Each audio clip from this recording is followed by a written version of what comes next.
And if you're following everything that I'm discussing in this video, PCT will be easy. It will be super easy, and it's like it never happened. Again, unless you look in front of the mirror and you see that you're a percentage of your former self. Vigorous Steve here. Let's discuss how to make post-cycle therapy a lot more tolerable. For the guys who are thinking about doing a post-cycle therapy in the immediate future or further down the line, this video is for you. Long story short, post-cycle therapy is going to suck balls. It's going to be tough. It's not going to be fun. And we all do it for a specific reason, whether we have to come off cycle because we have to resolve a medical condition and get healthy again, or try to get our partners pregnant. Whatever the reason might be, post-cycle therapy is going to suck. You're going to lose muscle. You're going to look smaller. Perhaps you're going to get fatter in the process. You're certainly going to look a lot less cosmetically appealing. This God mode is slowly going to go away, and you're going to feel like a normal and mortal human being again. This is going to be especially difficult after a couple years or even decades of using performance-enhancing drugs consistently. So this video is going to be for you guys, how to make post-cycle therapy a lot more tolerable. This video contains information of things that I did during my previous post-cycle therapy, which happened about a year ago. And I'm obviously back on cycle now, as you can probably tell from the abnormal amount of muscle mass that I'm carrying. And we're also going to discuss things that I've learned since then and wish I incorporated in my previous post-cycle therapy. Before we get into it, please like the video, leave a comment for the algorithm, and consider subscribing if you haven't already. Let's briefly discuss how to post-cycle therapy properly, because a lot of people still don't understand how to run their post-cycle therapy and have a successful outcome with normal and sufficient endogenous testosterone production again. Ideally, you stop testosterone or anabolic androgenic steroid administrations for as long as possible, allowing them to completely metabolize from the body to the point you feel like a little girl. Now, if you were taking Trenbolone or Nandrolone or anything that has a progestogenic activity, which can act as a contraceptive in several tissues, you want them to metabolize first. So if you're running Trenbolone or Nandrolone or Ment or anything else that's highly potent and highly suppressive, especially at higher dosages, let those metabolize while you're following a testosterone replacement therapy bridge. Now, during this testosterone-only bridge or cruise or TRT or whatever you want to call it, don't call it TRT plus or TRT for bodybuilders. Those dosages are going to be too high of what you're trying to accomplish. You want your serum testosterone concentrations to end up at a comparable level to where your endogenous testosterone production is going to be after post-cycle therapy. So you have to do a little bit of an estimate of how much testosterone you're going to use, whether that's 100 milligrams testosterone enanthate per week or cypionate or whatever ester you prefer, or 150 or maybe even 175 milligrams testosterone per week through TRT dosages. You're going to run that as the other steroids are metabolizing from your system, allowing you to acclimatize to this endogenous testosterone concentration in the bloodstream. And now it's coming from exogenous administrations, but later, further down the line after PCT, that's going to be from your testicles through endogenous production. If you're expecting 600 nanograms per deciliter after PCT, you're going to administer a little bit of test, ending up around 600 nanograms per deciliter before PCT, while the steroids are metabolizing from your system. When you feel all of the other steroids have metabolized, you're going to stop testosterone and wait for hormone levels to decline to basically zero, to the point you feel like a little girl, because then everything has metabolized from your system. There's no negative feedback. Estradiol is going to be pretty non-existent in this scenario. Also, at this point, you would start ACG to restore testicular function, unless you were already using ACG on cycle for the last couple of years or decades that you were using performance-enhancing drugs, in which case you would simply continue with the ACG until you're ready to start with selective estrogen receptor modulators. So you would run the ACG continuously as the anabolic androgenic steroids are metabolizing, following this testosterone bridge, which in this case might be even 50 milligrams testosterone enanthate per week, just to rely a little bit on the endogenous testosterone production, which is facilitated by the ACG. And maybe even then you can just simply cut out the testosterone as well and simply cruise on ACG monotherapy for a while, after which you want to discontinue that also, transitioning into selective estrogen receptor modulators. And whether that's Clomid or enclomiphene or tamoxifen or raloxifene, that's a decision you're going to have to make. because it's a little bit circumstantial which selective estrogen receptor modulators you're going to use at which dosages and for which duration of time. Long story short, you either choose between Clomid or enclomiphene in combination with either tamoxifen or roloxifene, and these dosages are going to taper down over a period of 4 or maybe even 6 weeks. Right? At week 4, you ideally do your blood work to see where your serum testosterone concentrations are at in your complete hormone panel, including estradiol, DHA or DHA sulfate. Check your hormone panels to see if you need an additional 2 weeks on selective estrogen receptor modulators to restore the hypothalamic pituitary testes axis. That's pretty much how PCT works. And during this time, again, like I mentioned before, you're going to lose size, you're going to lose strength, you're not going to look cosmetically appealing. Selective estrogen receptor modulators by themselves already kind of make you feel like ass also because they act as an estrogen in certain parts of the brain while simultaneously blocking the estrogen receptors in the hypothalamus and the pituitary. These are certainly not compounds you want to run long-term. By blocking the estrogen receptors in the eye, for example, you can create ocular damage over time, or by chronically reducing your serum IGF-1 concentrations, which ultimately reduce recovery, or the increased risk of blood clots and deep vein thrombosis, which is a known side effect of selective estrogen receptor modulators. As soon as testosterone production is somewhat sufficient, you discontinue the SERMs and you go about your business. In a nutshell, that's pretty much how you PCT properly. I've got all of this and more detailed in an ebook which you can purchase on my website, explaining which compounds to use during post-cycle therapy and how to taper off the hormones depending on which ones you used during your cycle, whether those are anabolic androgenic steroids or selective androgen receptor modulators, which are also known to be suppressive during post-cycle therapy while these compounds are metabolizing from the body. How to set that up properly can all be found in the ebook, which I'll link down below. Once your PCT is over, right, you want to have the highest levels of endogenous testosterone production possible, right? You want your levels to be super high, and hopefully that will result in the most fertile semen as well. During the time that you're starting your post-cycle therapy, basically from your last testosterone administration, there's several over-the-counter supplements which you can run, which I already detailed in the WADA-approved doping list of 2022, right? Everything that's not on the WADA doping list and helps with endogenous testosterone production, since you're not allowed to use exogenous testosterone if you still want to call yourself drug-free. So I'll link that here on the screen. Some of these compounds and over-the-counter supplements I used myself during the previous post-cycle therapy. Some of my clients got good response from them while running them during a post-cycle therapy and afterwards. So you're going to have to do a lot of research because obviously this is a ton of supplements you can take to support endogenous testosterone production and your hormone profile as a whole. So that's basically your homework while the exogenous steroids are metabolizing from your body.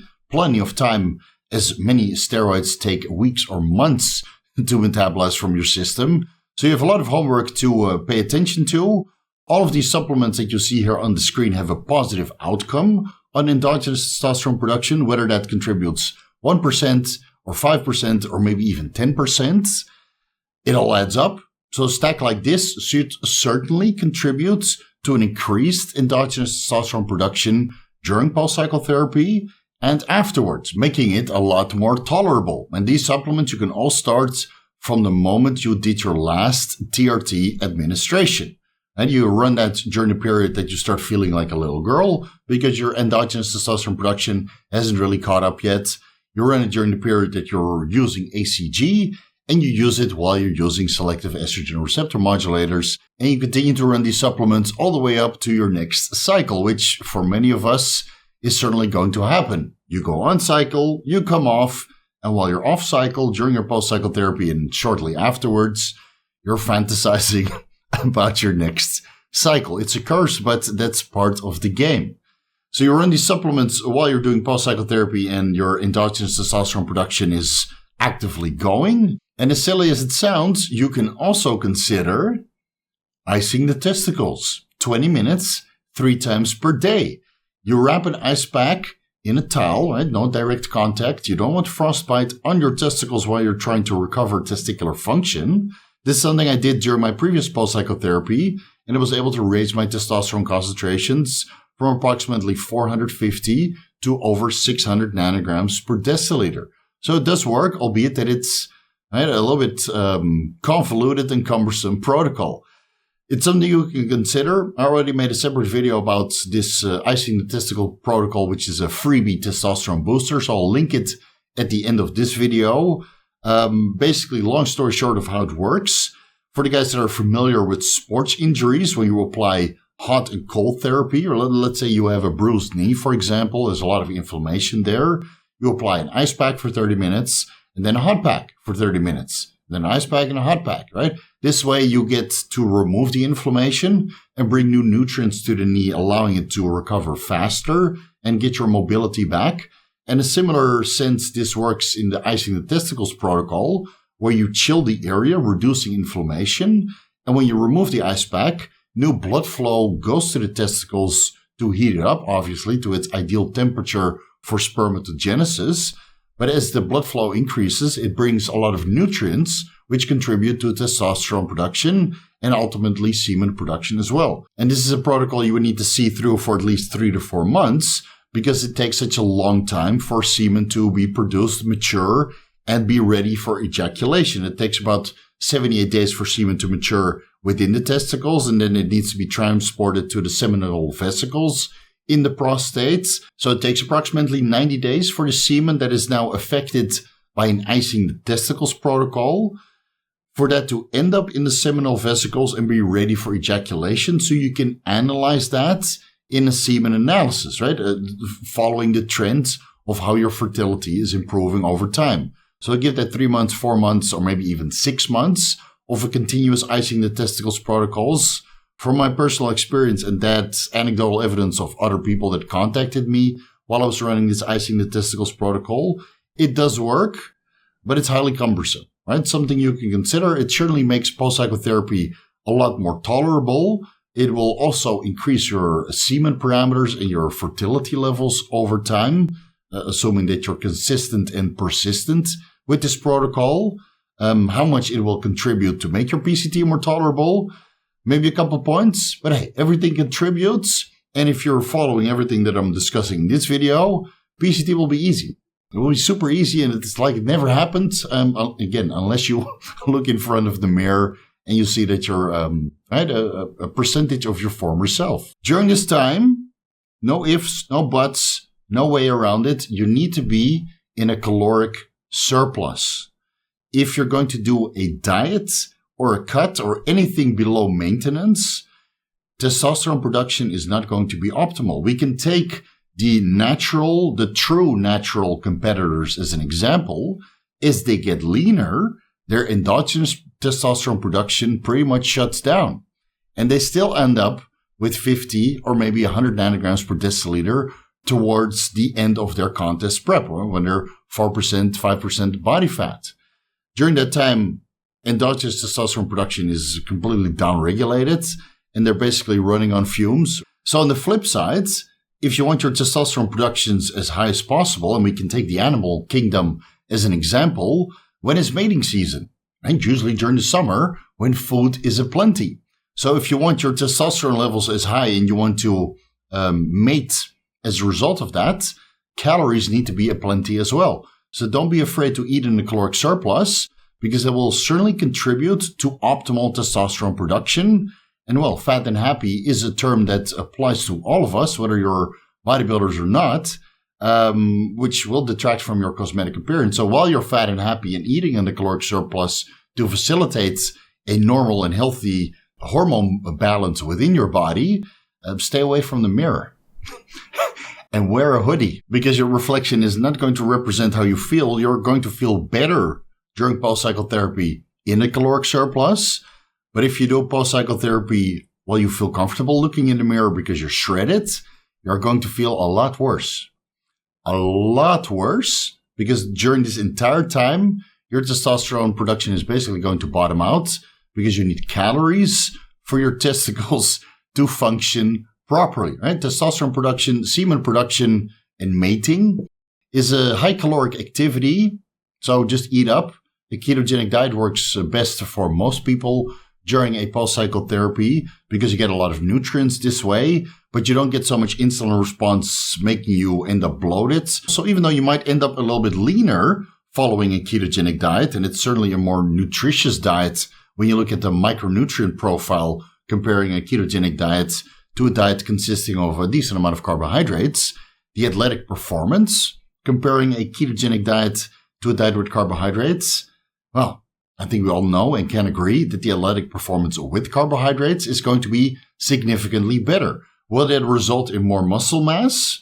Potentially, right? Now you're stronger, you can train in a higher rep range compared to a ketogenic diet. So there's a little bit of a preference issue here. For me, a ketogenic diet allowing me to stay a little bit leaner during my post-cycle therapy works very well for me and some of my clients. But if you prefer to stay strong, at least as strong as possible, then I would certainly recommend a diet with a decent amount of carbohydrates in the picture so you can have all the energy available whenever you do your workouts. I would also recommend everybody during a post-cycle therapy or as soon as you go back to this testosterone replacement therapy bridge or cruise, however you want to call it, lower your volume. Focus on the compound movements. Focus on the exercises which contribute to strength and overall muscle mass. So you're not going to do a bro split chest on Monday, legs on Tuesday, Wednesday off, Thursday arms, Friday shoulders, Saturday back, Sunday off. Typical bro split, very common, but this doesn't really work after you come off steroids. Ideally, you do push-pull legs or push-pull legs A and B rotation, 2 days on, 1 day off, or maybe even push-pull legs Monday, Wednesday, Friday. Reduce your training volume, make sure that those workout counts. Try to stick with exercises that keep you strong. Follow the logbook. So if you're benching 2 plates, 3 plates, 4 plates, for example, on cycle, try to maintain that strength. Try to continue to bench 2 plates or 3 plates or 4 plates, however many plates you're benching on cycle. At whatever cost of the other exercises. Throw away the incline hex presses or the cable flies, for example. All this extra volume that contributes to cosmetic appearance, which is slowly declining during your post-cycle therapy and afterwards. Focus on the compound movements and the exercises and the workout structure and the programming that is going to keep the strength there, preserving the muscle mass that you have built on cycle, albeit that it won't look as cosmetically appealing as the muscles that you had on cycle. And make sure the calories are sufficient enough to facilitate this strength. And if the strength is still going down, and no matter how much you're eating, the strength is going down and you can't deal with it, reduce the calories, don't go to the gym until your post-cycle therapy is concluded.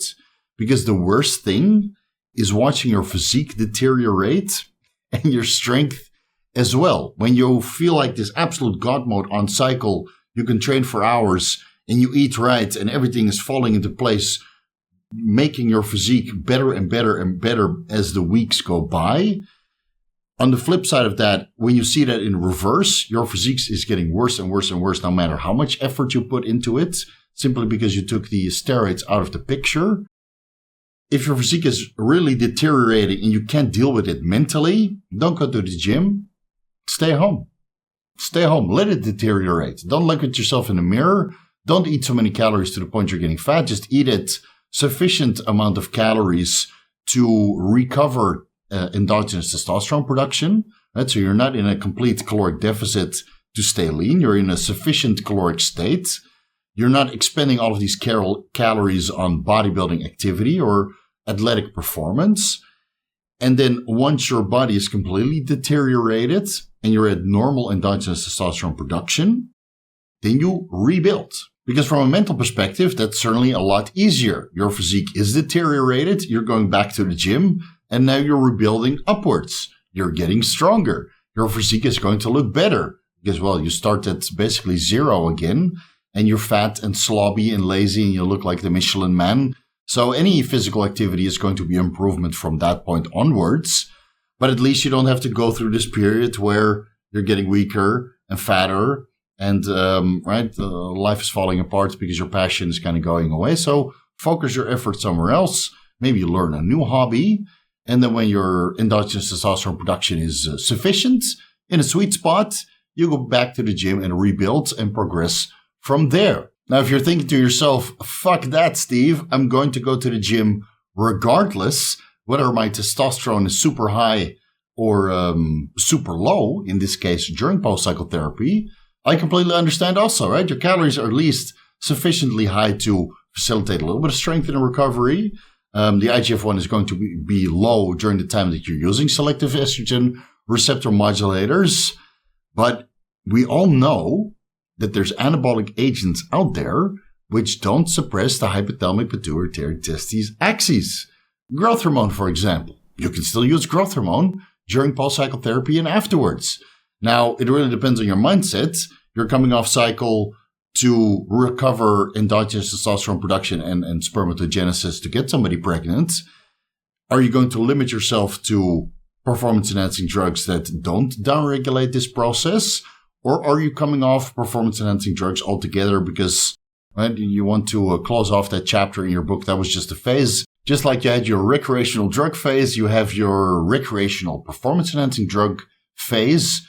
Maybe you want to close off that chapter too and continue on drug-free completely. Maybe pick up chess or another sports where you don't need to use nootropics or beta blockers or whatever else. If you're that guy, you can simply stop this video. So thank you so much for watching. I'll see you in the next one.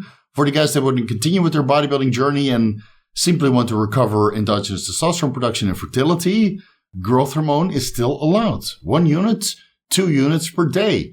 And whether you take that before bed to improve sleep quality or before the workout to facilitate a little bit of fat loss and get a little bit of fullness, get a little bit of pump, right, from the glycerol backbone, which metabolizes into glucose, resulting in a little bit of better pump.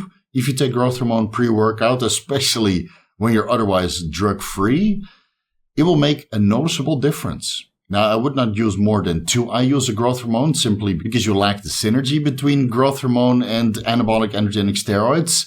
So I would limit it to 1 to 2 units based on the endogenous testosterone that you're now producing or going to produce. That's something I did during my post-cycle therapy, and I found it to be highly beneficial. Another anabolic agent you can consider, even though you're going to be in a caloric surplus, is clenbuterol. Clenbuterol potentiates a little bit of anabolism through the beta-2 adrenergic receptors. So we're talking about 20 micrograms clenbuterol upon waking. Not 40, not 80, not 160. We're not taking clenbuterol for fat loss. It's not going to happen magically in a caloric surplus anyway. So don't even bother. We're taking 20 micrograms of clenbuterol for a little bit of central nervous system stimulation so you can have a better contraction. The growth hormone and the caloric surplus should facilitate a decent amount of recovery, even though, again, the selective estrogen receptor modulators are suppressing IGF-1 production in the liver. Maybe growth hormone can compensate a little bit for that, or from the blood work that I've seen. SERMs and growth hormone is still suboptimal IGF-1 production. So we have a little bit of clenbuterol as an option to facilitate a little bit better contraction and potentiate a little bit of anabolism as a result of that. And then the last option we have at our disposal are either testosterone or ecdysterone, which potentiates anabolism through the estrogen beta receptors by facilitating a little bit of collagen synthesis, resulting in recovery, ultimately resulting in strength increase, which during post-cycle therapy is going to be very difficult if you're coming from your absolute strongest on cycle to simply trying to maintain it. But the testosterone and ecdysteroids, or a combination thereof, which I know some people are doing. I didn't try that myself, but I know people who combine testosterone with ecdysterone and feel that they get synergy between both compounds. I had anecdotal evidence, which might be a worthy experiment for you to try as you're undergoing your post-cycle therapy and afterwards. You can start the testosterone and ecdysteroids as soon as you finish your last testosterone administration at maybe 200 to 300 milligrams of each or 150 milligrams of both at the same time. This will facilitate some anabolism through the estrogen beta receptors, but it will still stay active when you're using a selective estrogen receptor modulator, which predominantly work through the estrogen alpha receptors. So there's a lot of studies performed on the different tissues where SERMs are active, and it seems that they predominantly either activate or block the estrogen alpha receptors. So they don't potentiate so much effects through the estrogen beta receptors, and selective estrogen receptor modulators don't potentiate so much effect on skeletal muscle, for that matter, which is where testosterone and ecdysteroids are predominantly active themselves. So you'll get all of the benefits of testosterone and anti-steroids while you're simultaneously undergoing post-cycle therapy. These two compounds are not known to negatively affect your endogenous testosterone production, so the SERMs will still work. Your PCT will still end up being successful, but your strength will still be sustained to much greater extent, again, given that you're in a caloric surplus and you're adjusting your training frequency and programming accordingly. When you take testosterone and anti-steroids, the outcome of your PCT regarding the strength preservation is certainly a lot more effective than running post-cycle therapy without them. So I hope this really helps you in your journey as you're recovering your endogenous testosterone production. Again, it's not going to be easy, but with the methods that we discussed in this video, it's going to be easier, or certainly a lot more tolerable. Thank you guys so much for watching. If you're looking for the most comprehensive guides to bodybuilding pharmacology, you can find the ebooks on my website, vigorsteve.com/shop. Personalized advice is always available through consultations. You can find the rates in the consultations section. Follow me on Instagram and TikTok at VigorSteve. Please subscribe to my new YouTube channel called Vigorous to the Max, where all of my working sets are uploaded on a daily basis. Vigorous crew, you guys know what to do. A front double bicep for you guys. Much appreciated, much love. And I'll see you in the next video.